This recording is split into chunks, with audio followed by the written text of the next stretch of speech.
Hi, my name's Stephen Baldridge again, and my last video blog I talked a lot about making a course text inside of OpenClass to kind of tailor it specifically to your course, and I wanted to kind of make that a little more practical and talk about an example that I might use in a class. I teach social work, and so we do a lot of talk about ethics.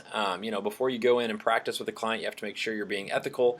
And so to introduce my students to ethics, I want to take it much more outside of a traditional textbook. And so what I will do is in the left-hand section, I'll make a tab under course text, and so they'll go on the appropriate week and they'll click on it, and let's give an example of the week on ethics. They'll have several things that they have to read kind of in place or in addition to a traditional course text. And so in the last blog I talked about having something scholarly that they could read, having something practical that they could read, and then having some sort of media clip that they might be able to relate to. And so for ethics, the first thing I have them read is I steer them to the actual Professional Social Work Code of Ethics. It's a document online. It's a PDF that they can open. You're going to find that in most social work textbooks. I'm just going to point them to that online, so they'll read the actual Code of Ethics and have a good idea of what it says.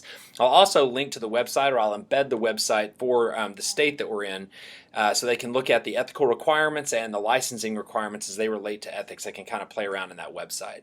The next thing I'm going to have them do is go in and read a blog of someone, a social worker who has dealt with an ethical dilemma. I think a lot of times students think, well, I'm not going to be unethical. This code of ethics is a piece of cake.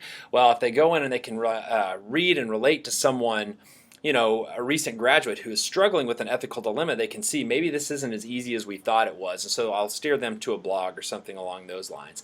And then finally, I put in some video clips actually from ABC's What Would You Do? It can be anything up at YouTube, whatever, where it shows people dealing in public with various situations and having these ethical dilemmas. And so they'll watch those about 20 or 30 minutes worth before class, and then we'll come into class and we'll talk about, as a professional social worker, what is our duty in these situations? And so compiling these in OpenClass is just a really feasible, easy, compact way to compile a course text in there, so students can just go and click on the different steps that they need to take to read, the course text that you've built. So anyway, I found that really useful. I hope you find this helpful, and good luck in whatever you're doing.